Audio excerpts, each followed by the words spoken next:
Kama wane skul iwinjo kichako ni good morning teacher, good morning sir. Mano nyiso ni kawuono wantiere e skul. E skul ma wantiere kawuono en Boma International Hospitality College, kuma wapuonjre weche mag kahawa. Kahawa ni igole puodho, ikele e machine ma bende itwoye, katirege, titime ang'o gini, magiko mare koro iloso nigo kahawa ma imadhe ot kata hotel samora mora midhiye. Kendo koro gintiere kido mopogore, ntiere moro miboneno maralum, obiro ma kose twoye to bedo marabuor, gikone koro irege mobed mano minyiewo godo, makata kinyiewo tiloso ni godo, mano makoro oserega makare. Koro machiegni e klas kawuono wantiere koda japuonjwa madwaro puonjowa kaka iloso kahawa. Machiegni kabisa oyawre. Inyalo mana ulri ne kawuono janeno ne jopuonjre duto te ni in ng'a ijakanye. Kamano, an iluonga ni Wycliffe Adera Biga. Aja Ugenya Masiro Kathieno, Siaya County, to Nairobi kae atiyo go school miluongo ni Boma International College, mapuonjo wach tedogi. Lakini anto apuonjo koro wach beverages, to achung' ni tij loso kahawa. Mapuonjo jopuonjre na kaka kahawa no igole e puodho ko japur oselose maber, wane mwabiro kaka ito watimo roasting. Aye students ki ka wasepuonjogi, to wakao gi watero gi gitimo internship kwa hotende kod restaurants mopogore opogore. Erokamano ahinya.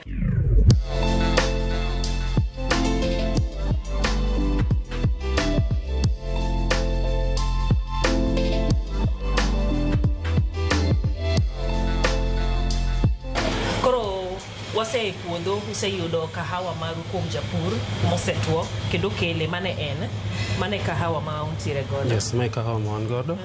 Makoro waluongo ni green coffee. Koro green coffee ni wadwaro ni mondo watimne roasting. Mondo we bring out the aromas ma sama imadho kahawa chandi. Ogol suya mar kahawa. Ogol suya mamit ma kahawa. Koro kae ma all that chemistry mondo loke mondo ogol suya no timore. Koro ma machine matwoyo kahawa. Koro ma machine matwoyo kahawa. Koro kahawa no bo kao stages adek. Ma stage mokwongo odhi timo gimiluongo ni drying. Wawachi farm kachande kahawa mapoko tuon kodo people di around 12%. Sama wasekele kae koro kahawa ni kwa kete kae temperature ni malo kae wadhi tuoyo kahawa no. Kawa se tuoye, then baadaye koro ya kahawa no chako tan color. Ibone no kobiro yellow. Tae koro ya ka ichako winjo aromas ka angesu ya chande ka koko chako. Manu walungo mileage stage. Koro kwa wasika the mileage stage or the yellowing stage, to wadonjo gimiluongo development stage.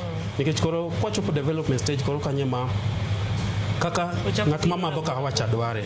Ndiye ng'a dwaro kahawa no ka en strong, ndiye ng'a dwaro kahawa no kopod acidity ni malo, ndiye ng'at madwaro ko acidity no odok piny, caffeine odok piny. Koro idon machine sama watimo roasting, the more mwa roast acidity dhi piny, caffeine be dhi piny.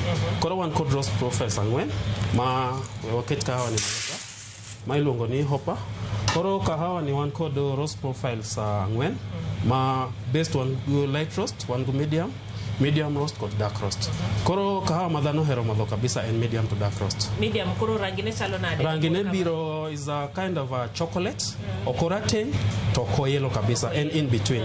Koro en oboro, en more of acidity ne malo, acidity ok piny, en so balanced. Koro wane mwatimo eni diere kanyo. Koro temperature mara mwatimo go roasting kwa chako roasting, mae has a capacity to roast 3.5 kg, kahawa maketo ni ena 3 kg. Koro abo keto temperature na mondo dhi nyaka 219. Okanyal chako timo roasting ko temperature ni piny. Koro temperature na kochopo 219, ikete ka osebedo maliet choth. Machine nyaka bed maliet mo chop 219. Yes, oliet. Ai koro wadhi rango, wabo monitor temperature against time. Koro machine kaka entie kuma ng'isa ni adhi timo roasting for how long? Adhi timo roasting, adhi tieko roasting for how long? Koro warango temperature to warango time.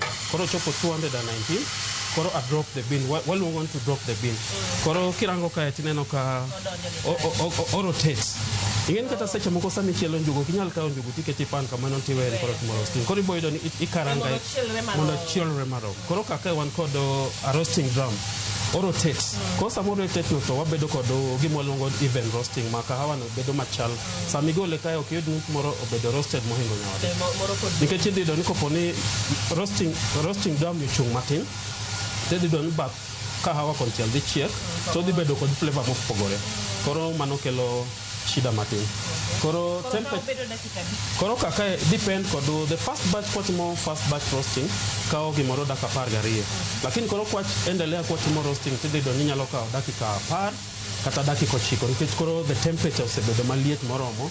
Koro roasting timre piyo piyo. But for now the highest temperature ma wanyalo tiyo kodo en 12 minutes. To wadhi yudo they achieve. Koro gima timre kahawa ni sameni kaka bi communicate kodi. Nje gimoro popping sounds. Neno kaka samichielo ondelo muoch. Koro one kodo roast one go popping sound the first crack. I one kodo the second crack. Koro mano ko muoch mokwongo to ngisigani the beginning of the first phase mano koro waluongo ni osechako gimiluongo ni light roast. I did only process the change within no time. Just within seconds so nyalo bilo no work light roast osechopo medium koro attention nyako tim kaka kabisa nyaki beda keto ni kete machine koro en okinyal beda nyaki ket ichiki thiwin popping sounds ma odhi timre kwa chopo gimoro around 200 degrees. Okichiko thiwinjo kotimo popping sounds. Koro mano light roast makata seche go nyalo golo kahawa no seche mango oseromo. Lakini koro acidity mare pod ni malo. Lakini acidity niso nango nikech nitie samoro jomong'e wach acidity ong'eni owach. Yes, koro idhi don seche moko ki imadhe tiwinjo ko wach dogo. Sama wadhi timo gimiluongo ni calibration of the espresso, acidity no nitie to koro kendo pogre gi mwaluongo ni wach. Koro wach no koro kendo waluongo ni sourness iwinjo ko mbali. Koro kofinyisa ni dhi ni face mokwongo chande oserumo ma osetimo drying phase ma koro samo oywayo heat mani drum chande waluongo kanyo ni endothermic reaction. Oywayo temperature mondo o dry go. Koro momiyo waneno ka temperature dok piny. Koro sani temperature osetwo koro idho malo. Koro kahawa no within no time ibo nene ko koro sechako change. Odwa chako timo gimiluongo ni yellowing ma o the mild green coffee. Ng'e samuan kode mokwongo waluonge en green coffee. Koro dwa biri range mokanyo maratong kama. Koro ko biri wokirange maratong to ochako bedo brown.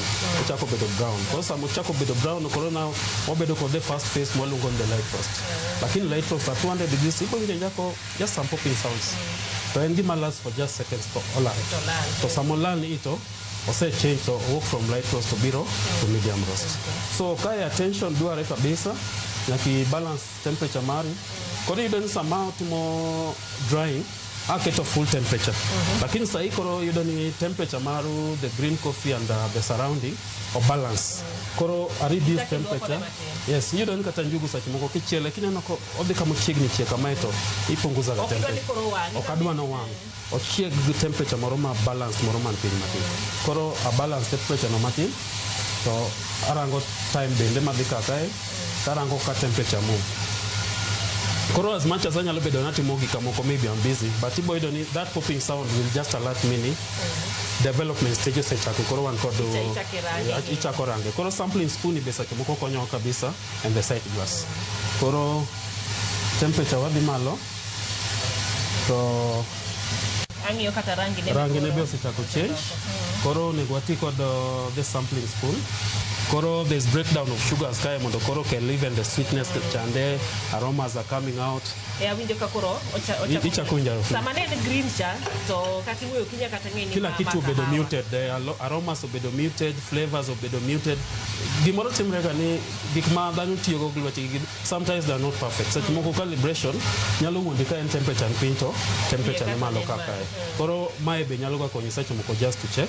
Ai boy yudo ni sama watimo roasting to yudo koro even the outer cover chande the husk be koro peel off. Koro peel off tae obedo collected nitie kama okonyo mwaluongo ni the chaff nikech kahawa ni nyako bed maler. Koro apart from just the way njugu sama kisechiele opoke ne wuo koro bende opeel off automatically. Koro mano is just the outer part mwaluongo the parchment. So parchment no wanyalo gole kaka farm kachande bende at some point kwatimo gimilongo ni hulling. Inano seche moko kata kopo ni idwaro tedo nyoyo dala to go teo kama wagolo yugu and hulling. Koro machine bende has that nini maonyalo golo go chugu no one. Koro sani utimo roasting kodi neno kaka olokre is just the way kakitimo ga uteo kama sama fan rotate kama Kiani nyalo chako winjo winje koro biro. paro ni be nyati me won mondo you feel it and just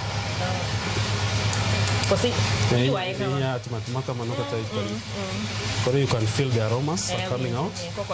Yes. You enjoy popping sounds? Yes, so popping sounds. Mano is around 196 to 200 again of the pure. Koro mano also work from yellowing, koro odonjo what we call development stage. Koro the first phase, hinyalo doni anyalo amua taweo kahawa ni sani kamae. Yes, anyalo we kamae mondo atim kode roasting. Ako much kon jugu. En jugu koso ndelo popcorn. Mano popcorn. Koro tie en almost dirio. Koro almost dirio now ema. Koro much ne en mokwongo. Mano much mokwongo. Anyalo harvest mai.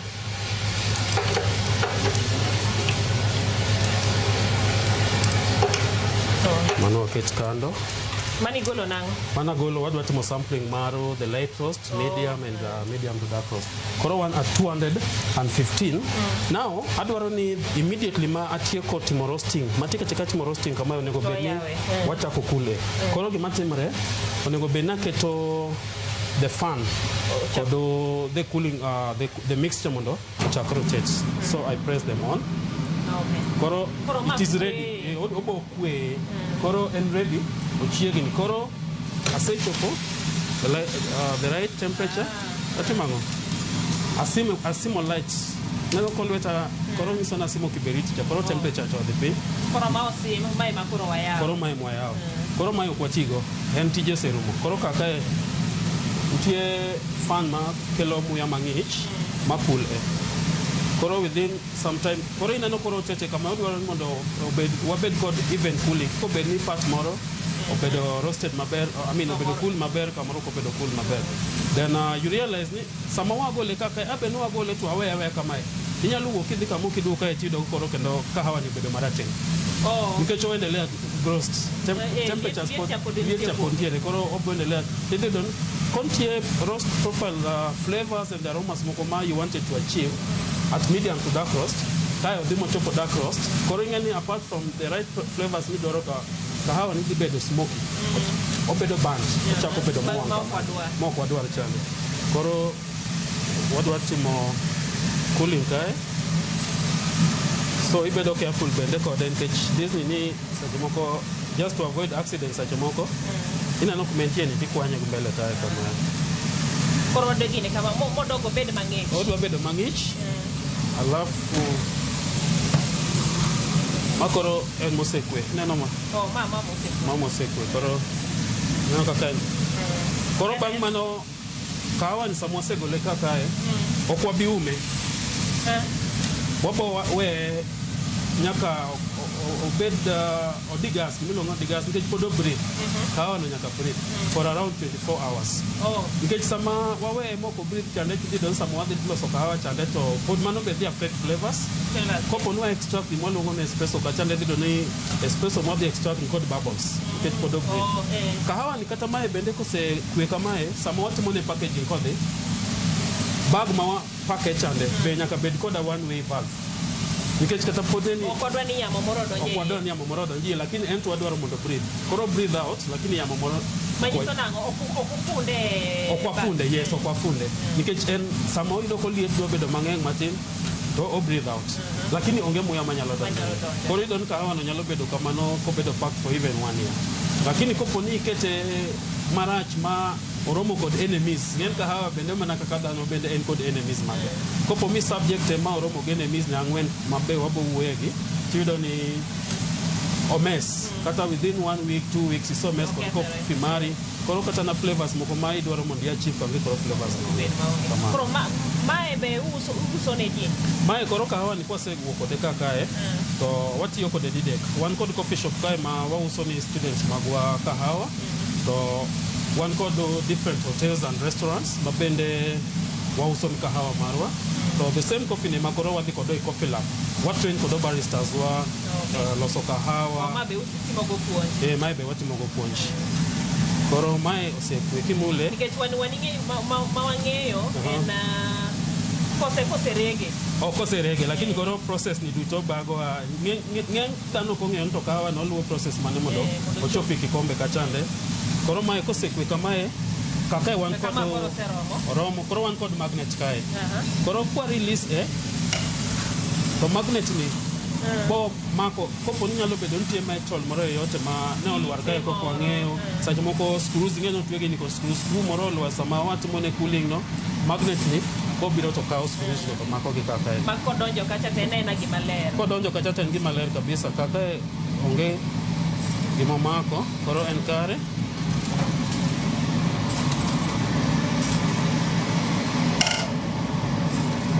koro mano watieko now process makoro watimo ko wase simo mae machine okonego beni wasime sani inano sache moko lori kowuok Mombasa ma ochopo kata na Busia they don't switch it off ni gilore giwe ma engine kwe mos koro ma temperature malo koro nyakwa we engine ma kwe mos mochop gimoro mo no kisime koro kasime eno kabisime makata sani anyalo we kanyo ma abosime gimoro bang secha ariyo secha adek kokoro temperature no biro nyaka 50 lakini aben pod endelea gitimo roasting to ignite tu kiberiti to aloro hopa kaka etaketo kahawa to the mbele ke temperature ng'eny koro malo koro balance tu temperature tato atimo roasting waluongo ni back to back roasting kosa chimoko anyalo bedo nan guni achiel kata guni ariyo kata adek tiyudo sama mae akul mae to nitie batch moro makenda seolo kaka koro the mbele koro ka watieke waseyudo kahawa marwa moa e puodho mosekele ka oralumen green to wakete machine kende motuoe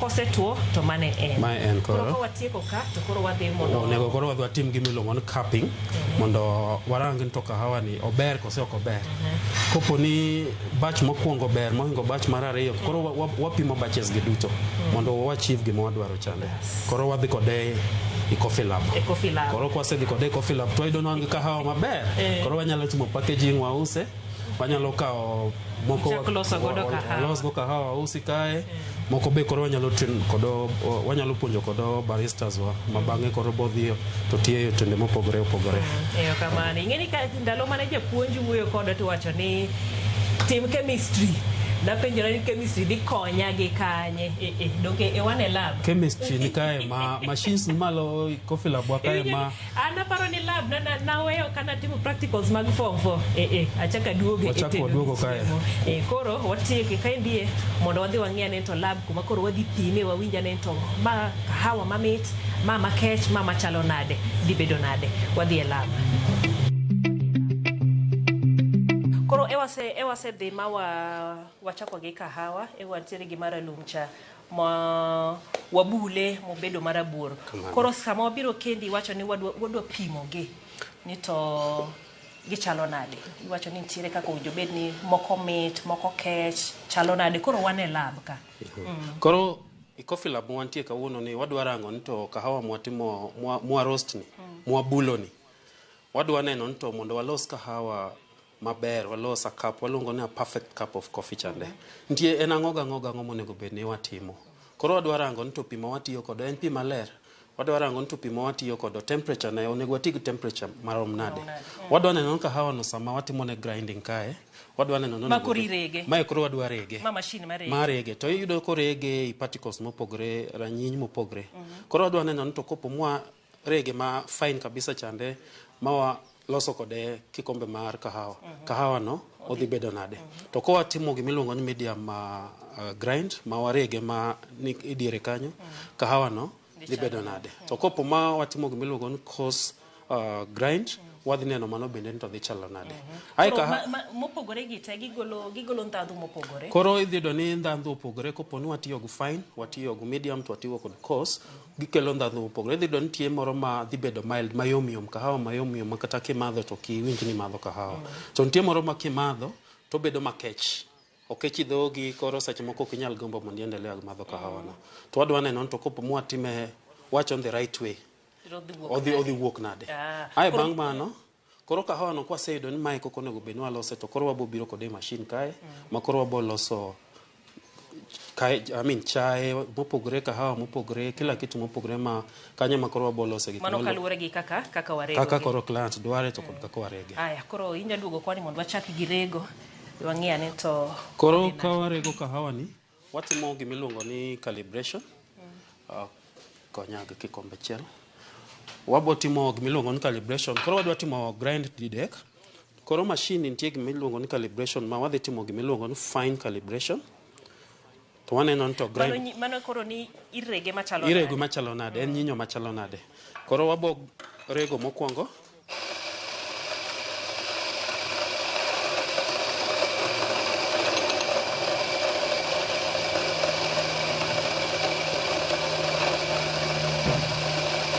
Mokwongo ne magole mayom kabisa. Koro mokwongo ni en kahawa mayom.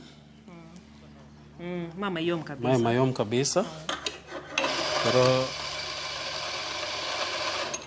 ma mayom mokwongo. Alafu watimo rego mar ariyo. Watimo calibration kendo. Achoka loko ne setting. Medium. Tatimo arego kendo.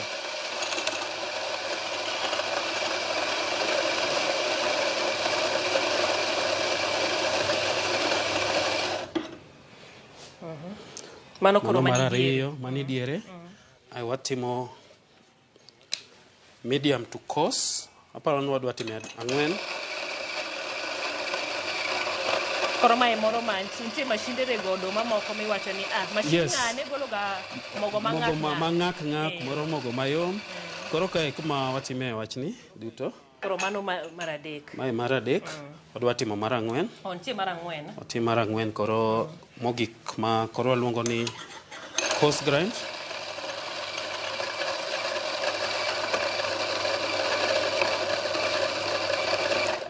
Koro idhi yudo ni kahawa ni gipogore. Ineno mae en fine. Mae coarse. Medium to coarse. Then coarse grind. Mai inyaneno ka beto dongo. Ineno ko dongo. Kata kupo mirange gi koro fine.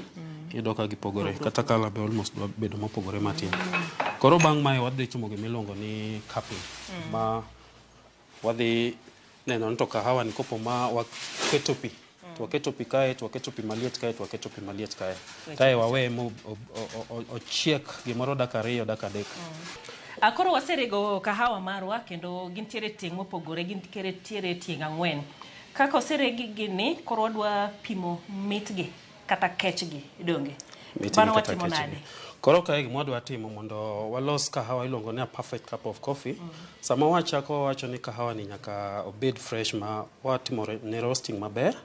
Wabiro kode kae watimo grinding. So iyudo ni sama wadwa timo a perfect cup kae nyaka luw gik mwaluongo ni fundamentals to coffee brewing. Machiel kuomgi mwadwa test kaka is the grind size. Nyinyo no to rege machalo nade. Kobedo mayom ahinya nyaka kumochopo kuma koro ng'akore. Koro iyudo no bedo mayom koidho manyaka chopo kwan gu mogik makoro en coarse grind mwaluongo ni ong'akore ni. Koro bang' mae wadwa timo gimiluongo ni rationing. Pi marwa wase steam kakae, temperature mare, liet mare en onego watigu pi ma liet mare en 90-96 degrees, 90 nyaka 96. Alafu bang' man kodhi 100. Kodhi 100 iwang'o kahawa. Kopo ma ikaw kahawa no itiyo gu pi mang'ich 60 degrees, 70 degrees, kahawa no itimo mute aromas kanke koro okobi bedo suya mamit mwadwaro gu ndhandhu chande. Koro manyiso ni koro ng'at ma chwako pi ge ot kata kitiyo gi gimi chwako godo pi kikirit ma osim no boil no bed mali. Koro chopo 100 manyiso ni owango kahawa no koro kahawa wango flavors owango aromas kod mano. Koro wakawe gi 96. Sama bang' mano kahawa be samwa ginene grinder mara calibrate in such a way ma odhi miya ratio. Samwa timo cupping onego ati ratio mar 1:16 kata 17 kata 18. Aminango. Awacho ni kopo na tiyo go gram achiel ma kahawa tatiyo kod 16 ml ma pi. Kata nyalo tiyo go 17 kata nyalo tiyo go 18. Koro kikombe ni dhi miya the best ratio. Koro pi man kodo kakae oliet moromo. Koro to avoid accidents kod ang'ono amako jag nani kamae. Oyole direct e kahawa. Ola direct cup kae manyako pong. In a circular motion kamae. Mondo circular mondo kahawa duto manie kanyo oyud pigno maber. Sudo. Paron koro Kato gitegi golo giduto gibogolo aromas go, lakini koro wadwa timo evaluation. Wadwa timo evaluation ma kahawa marwa ni. Circular motion kamae mondo kahawa marwa duto oyud pi maliet no.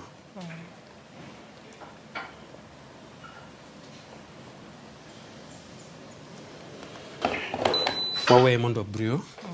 Koro ma wawe nyako settle. Onyalo settle maber gimoro dakika 3, dakika 4 kamae. Idhi ng'e nade no se settle? Anya tiyo gi timer kata ing'eni sama itimo gineni tineno kako behave. Number 1 ineno mae nyiso ni kahawa no pod breathe. Ogolo pod breathe. Carbon dioxide pod owuok oko. Koro iboneno bubbles go. Koro nyiso number 1 bubbles go nyiso ni kahawa no fresh. Kahawa no fresh. Abe na olo pi maliet tayo beda kamano ma okalo bubbles gito. Nyiso ni watiyo kod kahawa mosedak duka osebudho ma. Kata koko osebudho kahawa pod nyalo budho, lakini koponi ok obedo exposed to enemies. Ok obedo exposed to air, ok obedo exposed to oxygen, ok obedo exposed to heat. To iyudo ni to light bende, light is also an enemy. Iyudo ni kahawa no nyalo budho iduka kata na. Emo miyo gigo samondik ni store in a cool dry place. Ta iyudo ni packaging bag bende iyudo ni bedo marateng kata iyo bedo seal kabisa. Ta oket ni a one way valve. Nyiso ni kahawa no pod nyalo breathe out, lakini onge ewa manyalo donjo e. Yes. Koro magie nini mwadhi tiyogo vijiko. Koro wabodhi kamae. Watimo gimiluongo slapping. Mano sama wabo bedo ni wateste. So process mokwongo wadwa timo kae, wadwa timo gimiluongo to break the crust. Koro the crust kamae mamalo ni kalo mamalo na mos.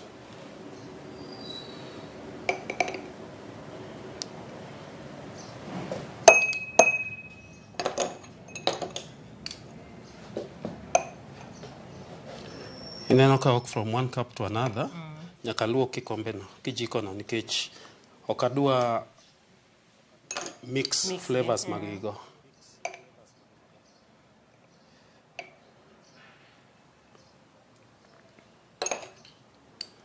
Sudi machielo.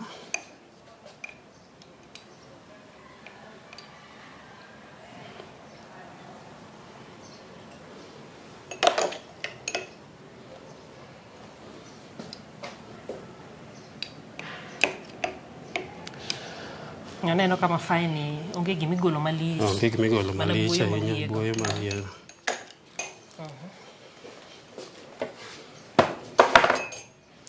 Alafu koro wadwa timo gimiluongo ni cupping. So wachako go the first one. First of all, watimo gimiluongo ni visual evaluation ma wasenene kaka based on grind ma watimo, then winja ni to suyane chalo na. Mano pod koro kanyi winjango pod okinya winje pod mano first evaluation wabo make judgment ka watieko. Ko the first one kawe mos ilwese iwacho ni ilwese mos.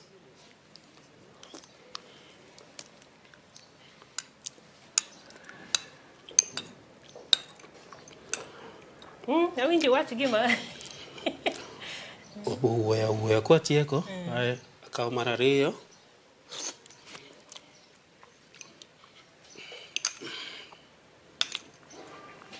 Kaw mar adek.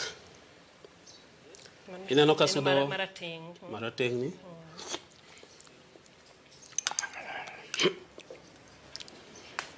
Mano ke asewinjo gi reaction ni.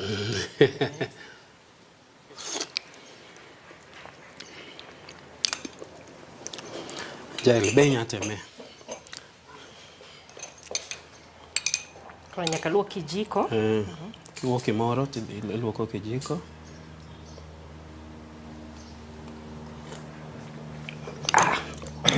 Wadwa ni kiwuok kanyo michopo ka adwaro ni ne mane mabita, mane ma mild, mane ma balanced kuom ang'wen gi. Ata pani ng'ato nyalo neno mane wanga nikech ok ang'iyo go.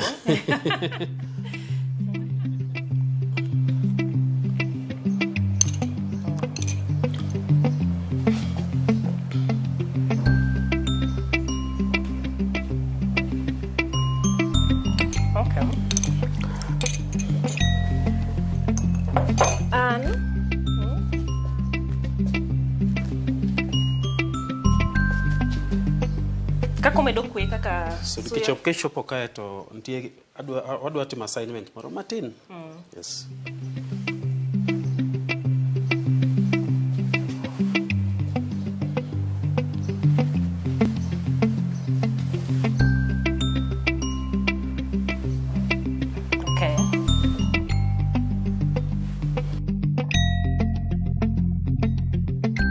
Koro pigni wa modho just to clear the palate. Ineno kahawa ni samwa madhe, omoki dhogi se madhe mo chopo tiwinjo ko koro kechne chande ni bathe koni. Koro omodho mae mondo wa clear the palate. Ani ngina nange ni mama na pi modho ana. Mara ni chigni rumo. Koro sama watimo cupping, iyudo ni gimoro achiel opogre kuom kahawa gi. Taste. Nikech grind size mwan kodo ntie moro ma oreg mayom, moro ong'akore. Lakini kochopo gima iluongo ni koro olfactory evaluation, the aroma, to watiyo kodo kit mwan go kaeni. Koro magi duto, koro nego be nitiyo kodo. Koro kowuok ka, to moko kuom giketo. Iyudo ni kahawa ng'ato nyalo kelo ni kamae to ng'isi ni itim evaluation mondo iwach ni kahawa ni en makure and all that. Koro based on harufu miwinjo chande tinyalo ikawo magi achiel kachiel. Koro kaka mae kahawa ni kod harufu ge duto. Ma kahawa kosoma perfume. Mano kahawa. To we mamit man. Koro number di? Man number 16. Number 16. Just like number 16. Wadhi kae wagolo number 16 ni mano kahawa mane. Lakini pok wacho nene mae. Koro ngibu kahawa. Wangibu kahawa kae mae biblos marwa, mwarango go. Oh, ngata malo kahawa nyaka biblos. Koro onego mane harufu mae. Koro kopo ni kahawa ni sani wang'we ma ong'we garuf mano, to wabiro kaka to warango nen kahawa mo kanye. Smell nen kae, country mo wokie wok Guatemala, aromas mage cedar, kod intense flavor and all that. Lakini iyudo ni sama wang'we kahawa ni koro kidwaro ng'eyo flavor ne duto to dwaro ni nyaka ibed ni smell gi duto. Iyudo the right one. Koro kiseyudo the right one kaka kahawa ni ng'we, tirango namba man kae. Harufu mare no tirango i biblos marwa ni to e namba di. To bong'isi ni kahawa ni okipiny ma kamae to magi flavors mamage. Kamano. Koro ng'ato bo penjo ni ng'eyo kumo ae konyo nade. Ng'eyo kumo ae konyo nade nikech iyudo ni dhano hero kahawa based on kuonde magi ae. Iyudo ni Kenya wan kahawa mwagolo from Mount Kenya region or the highlands of Kenya, iyudo ni en kod acidity, high acidity, high en kod citric flavor. Koro ibo iyudo ni tie ng'ato ma en odwaro to kahawa man kod citric flavor to kod that acidity. Koro botimango obong'isi ni odwaro kahawa man kamano. Akiake na diere nikech iwacho ni kahawa mawuok Kenya ema thoth ne Kenyan coffee, Ethiopian coffee, johere pinje maoko. Yes, koro iyudo ni piny mangima Kenya kaka chako pimo mokwongo ni wan gu varieties ariyo mag kahawa, Arabica kod Robusta. To Arabica is the best coffee. I piny mangima Arabica constitute around 70 to 75% ma production I piny mangima. Koro iyudo ni when it comes to production ma jok magolo kahawa mang'eny to en piny Brazil. Lakini kahawa the best kokoro warango wach quality, tiyudo ni Ethiopia namba 1, namba 2 en Kenya. O jo Brazil nigi quantity mang'eny. Correct. Lakini ok en moro ma quality koro kobiri quality to en Ethiopia. Ing'eyo ni kahawa ni bende iwacho ni nobedo discovered Ethiopia kae. Ko amiye story matin. Kahawa iwacho ni ne nitie ne teroga jamni hada moro iluongo ni herdsman ma oteroga jakwath. Koro iwacho ni sama ne oteroga dhoge gi diege gi kwath, nitie diege gi ne kochamoga seed moro to gichako dum gimor. Koro chieng' moro be wacho ni we otemie ma odhi okawo seeds go matin. Gima moro dieke gi. Mamoro diek to diek miel, diek chikre. Koro obe okawo mobile. Wacho sama ne obile. Obe ogombo ni mondo join diek mondo gichak timo gichak dum. Koro bang' mano okawe motere ni jo kanisa moko malemo gotieno gi the monks gi. The monks go ne oduogo ma ochayo kahawa no mowite mach. Ni mae magi gik jochiende. Sama ne giwite to aruf mamit chubiro. Giwite mach koro giroste gichal joma timo roasting ko ging'eyo. Aruf mamit. Koro gibege gimanye. Ka gimanye giloso kahawa moro ma iwacho ni chieng' mane gimadhe ne gilemo the whole night. Bang' mano kikibuogi kawacho ni kahawa ok Ethiopia kae mochopi Kenya kae bang' higni 600. Higni 600. Ingeni ipenja gi office gimomiyo ahero chai gimomiyo ahero kahawa. Kare nitie kaka bedo chunya. Yes, caffeine content no. Mane miyo diek mag jakwath chande chikore. Mane mamiyo ga yudo ng'ato semadho kahawa to koro en agile mor chikre onana ken active and all that. Kamano. Koro kahawa wani idhi do ni sama wachako fine kahawa ni sama wachako fine kae. Kinyalo bila idhi do ni kahawa ma warego ma fine no. Okech, yes. To kahawa mwarego ma ong'akore ni. En koro kendo en mild kabisa. Kendo mae anyamadho maonge sukari. Ingeni apenjora ga gimomiyo ng'ato di madh kahawa, black strong. Black strong koro biro kama. Black strong koro nego bedo kai. Lakini kahawa ma strong, kahawa ma kech kabisa to en espresso. Iwacho no espresso is the mother. Min kahawa duto. En wadhi lose tu sani. Mabende show machielo wabo. Show machielo wabo time iboneno kaka waloso espresso no. Mawa madhe.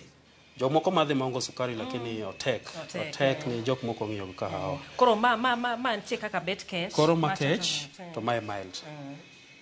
Then iyudo ni kendo another thing manyalo affect kahawa mabed makech apart from the grind nikech iyudo grind size katindo obed manyukore kabisa to obedo makech. Oyao aroma suya necha. Tiyudo ni sache moko be kopo ma watiyo go pima wakech. Sani iyudo ni kopo ni sani watimo kendo cupping second time tiyudo kahawa ni koro kendo kech.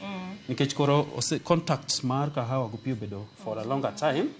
Koro kahawa no bedo band. Ema miyo wachoga madhe sama pod oliet cha. Mede sama oliet na. Kose bedo mang'ich be katimure to mano kethore. Ng'ato wecho ni injo ka kiki wacho ni katimure kahawa ok mure. Kahawa kisemadhe to kamane ga onge wach moro. Kiwe obedo mang'ich to puke iloso machielo. Koro kahawa nego bed ni imadhe amadha sama wuok no timadhe very fast. Koro wang'e ndadhu gi gin ka. Ndadhu gi magi ndadhu mag kahawa duto ma ipiny mangima. Gina dika. Gino kari 36. Koro idhi do ni kahawa moki piny moro ni kod flavor moki mae. Koro kopo ma omi kahawa ma kata ken ma Kenya to omi test kit mar Kenya tibi jon kingwe tidhi winjo harufu maro lemon. Sami ingwe matin. Sami bile tidhi yudo ko acidity bende ni malo matin kamano. Koro bang' mae waseyudo ni kahawa mae kech, kahawa mae mild. Koro diere kae emonego bedni sama wadwa loso kahawa marwa kata wadwa chwako kik waketo nyukre kabisa to kik wakete mondo ng'akre. Watigi diere kaka nikech diere kaka ma wan kod gimiluongo the sweet spot. Kahawa no mit, kahawa no kech kamano. Ero kamana hinya. Koro ma koro wasetieko pime. Wasetimo cupping koro wabodhi kod machine. Janeno marwa koro kaka iseneno mana kaka ne wachake gi kuma irege ma wabiro kuma ituoe ma wabiro ma warege sani koro be wase lose kendo wabilo ndadhu gi duto te. Mano be kuma koro walore godo kawuono. Chieng' machielo ko duogo to koro wang'iyane to ere kaka iloso kido mopogore mago mag kahawa. Ero kamana hinya japuonje. Ero kamana hinya japuonje. Mane nyalo miyo wachni mogik. Wach mogik agombo ni dhano obedo develop passion ma madho kahawa. Nikech yudo ni Kenya kae pod okwahero kahawa yudo ni kata wamadhe hivi wakia ni lose nadi wan pod wamadho chai lakini kahawa kata kwarango wach export piny mangima wedo ni kahawa namba 2 bang oil. Nikech nitie joma appreciate wako kuchande. To joma be dwaro mondo ging'e much about kahawa ni wanyalo romo go mbaka. Ero kamana hinya ka odiechieng' machielo matedo gi chiemo nyinga Jailieta.